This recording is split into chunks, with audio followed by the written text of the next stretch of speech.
So, ayun naman pala, nangyayari naman talaga pala ang sama mo ako sa pag-scouting mo, ha? Grabe. Thank you sa baby girl na sobrang nagandahan sa wifi ni Kalinga Pido, kaya hindi maiwasan na booking ang bata, hindi magsisinungaling. Pero guys, sa totoo lang, sobrang init ang issues ng EDSI nung mga nakaraang araw actually, at sobrang, kung isipin ko yung EDSI, ang sobrang, parang ang baba ng energy, lalo na sa mga solid EDSI, kasi nararamdaman ko, mas malungkot nga tayo, how much more si Beyonce.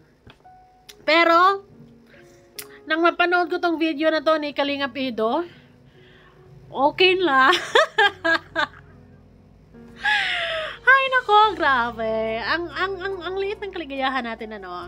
I mean, natuwa lang ako, or magaan lang sa pakiramdam, kasi ibig sabihin na hindi pinababayaan ni Kalinga Pido si Beyonce, na maramdaman yung mga naramdaman, lalo na sa mga opinion ng bawat isa, lalo na sa mga opinion ng mga bawat reactor, so on and so forth, mga comments, diba? Hindi may iwasan na magkaroon ng banggaan, diba? Kasi may kanya-kanyang opinions. And, syempre, of course, maapektuhan din si Beyonce. Pero one thing for sure, Kalinga Pido is making his ways para mapakalma si Beyonce at sinamanagan niya sa kanyang mission. Nako, grabe. Anyways, hi, wow life, another video, another share guys, another POV. So ngayon guys, magbibigay tayo ng point of view dito nga sa pagbisita ni Kalinga Pido sa pamilya ni Shanli. Shanli ba tong baby girl na to? And nabuking nga dito si Kalinga Pido na may kasama. Oy, daho. Daho. Nako, grabe. Pero syempre, hindi man natin nakita. Pero enough naman yung confirmation ni baby girl. Syempre guys, bago ang lahat, don't forget to support and subscribe Kuya Val Santos Matubang, Ate Edna Vlog, Kalinga Prab, at sa lahat ng Team Kalingap. Syempre guys, salamat sa support at pagmamahal nyo sa aming mga Kalingap reactors. So maraming salamat kay Kalinga Pido. Actually, kahit hindi man natin sabihin yan, ay gagawin pa rin talaga niya because mahal niya si Beyonce. And of course, ayaw niyang maramdaman yung malungkot si Beyonce, at nangyari na pala ang sama mo ako sa pag-scout mo. Ay, yung pag-ibig. Hoy! Anyways, sa mga gustong umorder ng ating sabon, still available guys. Message nyo ako sa aking FB, Miss M's Life. Kaya, ayun, maraming salamat din sa mga umu-order. Salamat po. At sa mga repeat orders na rin, salamat po. Ibig sabihin, ang ating sabon ay lumalaban. So, this is it. Tuloy-tuloy ang, rain or shine ang mission ni Kalinga Pido, 'di ba? After nang nangyari na pagpapaalam ni Arjun sa kanya na humiwalay na, tapos yung nangyari sa tindahan ni Beyonce, sobrang mainit talaga, grabe, sinusubok din talaga si Kalinga Pido at saka si Beyonce. Although buo naman yung puso ko for EDSI because wala namang problema sa kanilang dalawaan. Naniniwala ako kay Kalinga Pido na hindi niya hahayaan na maramdaman ni Beyonce na malungkot na mag-isa. Ay, nako, I love it. Actually, guys, sa buhay naman talaga is totoo naman, or normal lang naman talaga na mararanasan natin yung true ups and downs sa buhay naman. Sino bang hindi, 'di ba? Lalo na dito sa Sokmed, nako, napaka-challenging ng life dito sa Sokmed, guys, kasi halos lahat ng mga tao dito perfectionist. Opo.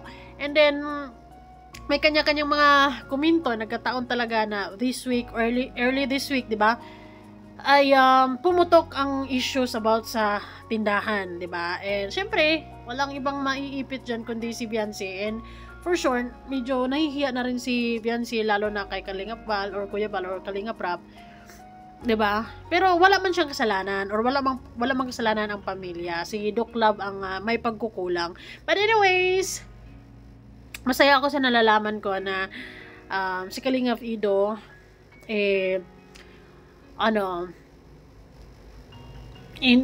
kumbaga hindi nagmumukmuk si Beyonce. Sinama niya. Okay, ito yung proof. Oh. Oh, ay lilampos ka. Totoo, may kasamahan ako. Oh, ay lilampos ka na no. Oh, hanggang dito na no. Kaya pala siguro titig ng titig si nanay, di ba? Kasi ang ganda-ganda pala ng camera woman mo dyan, Kalingap Ido, ha? Hanggang legs mo na. Pwede ka na mag-swimming nun. Mahirap puntahan dito, mababasa tayo, baka tayo malunod. Hindi ako marunong maglangoy. Ano, na-miss mo ako, Janley? Ha? May tinuro. May tinuro. Ha? Totoo, may kasamahan ako. May kasama na ako isa. Dalawa na kami. May kasama na siya. Kasama na siya. So, nangyari itong video na to is yung sobrang init ng issues talaga. So, masaya ako dahil si Kalingap Ido is hindi niya hinayaang mag-isa si Beyonce or magmukmuk si Beyonce. Kumbaga, of course, masakit din para kay Kalingap Ido yung pagpapamaalam kay Arjun, di ba? Pero kumbaga, sila parehas ay may dala-dala, may dinadala, pero nilalabanan nila yon at hindi sila nagpapatalo, di ba? Hindi matitibag, ganon. Kumbaga, tuloy ang laban, tuloy ang misyon, ganon. Ay, may tinuro si baby girl. Nung pagpunta ko dito dati, lagi lang ako solo daw. Nakita ko ang asawa mo. Ah, Feel ko na. Grabe naman yan. may nakita mo asawa ko. Sino nakita mo? Baka iba yun ha? Anong pangalan? Kung kaya pa nga yung asawa mo. Hindi mo alam. Maputi. Hindi. Kapati Matangkad. Matangkad. Ano, maganda ba yun? Maganda yun? Maganda pa daw. Ay nako, alam nyo guys, sa mga problema na ganito, or sa kahit ano man, sa pamilya, sa mag-asawa, sa mag-jowa, may mga problema talaga yan. And actually, yung mga problema na yun is, kumbaga, doon mo rin masusukat ang katatagan ng bawat isa. Tapos doon mo rin mas lalong makilala yung bawat isa. At doon mo rin mas lalong makikita yung pagmamahal niya sa'yo. At doon mo rin mararamdaman lalo kung gaano kanya ka-importante or kung paano siya manunuyo, di ba? Ganyan naman yan. Ayay. Hoy, kamukha mo yung kapatid ni Beyonce, yung baby. Kamukha. Si Butchog. Si, ano yan, Carl. Malakot. Grabe naman. Nasabi pa.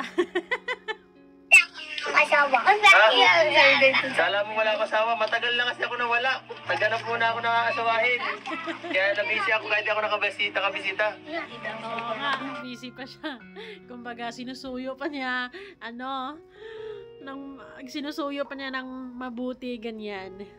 Nitong pagkaalis ko, may nagano na ako. Well, actually, yung ganyan naman, yung pagsasama ni Beyonce kay Kalingap Ido, it's also a quality time for both of them, 'di ba? Kasi Beyonce also learns sa mga ginagawa ni Kalingap Ido, at the same time hindi siya nagmumukmuk sa kanila, 'di ba? So, bakasyon. We love. Ay.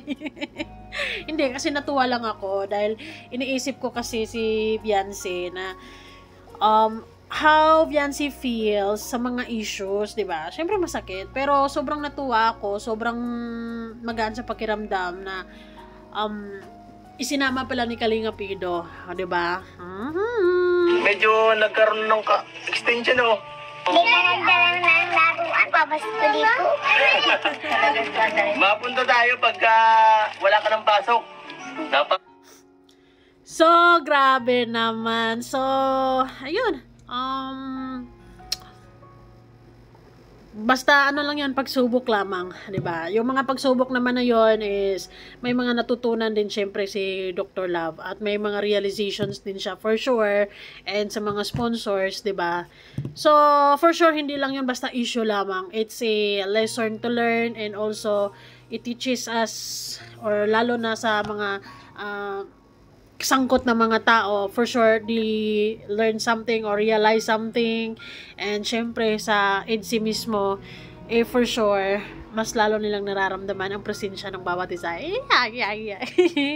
Mas lalo nilang, kasi di ba, yung like for example, yung magjowa or mag-asawa kapag nag-away-away, actually doon mo yun malalo makilala or doon mo lalo makita yung pagmamahalan nyo. Kung ano siya, 'di ba? Kasi sa isang pagsasama talaga, hindi man talaga laging masaya, hindi man talaga laging love lang, 'di ba?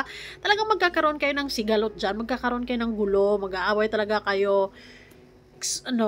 Pero still, at the end of the day, mangingibabaw ang pagmamahal. Sa nangyaring ito, sinubok ang EDSI, although hindi man nakafocus sa kanila yung problem, 'di ba?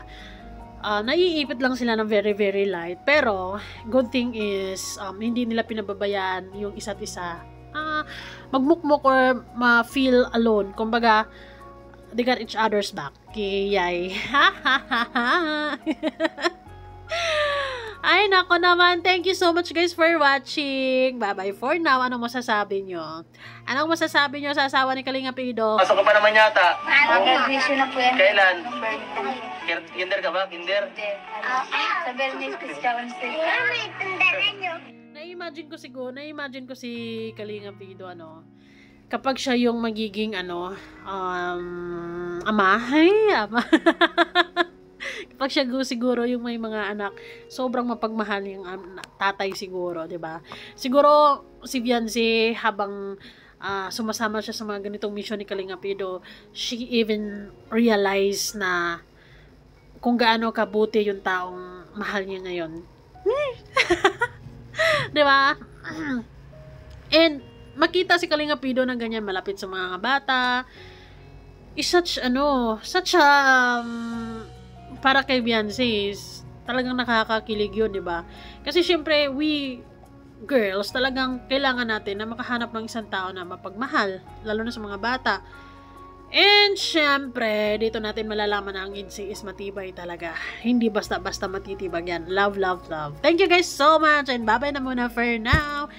Mag-suggest kayo kung ano pa na susunod nating bibigyan ng reaction. Salamat po. Bye-bye.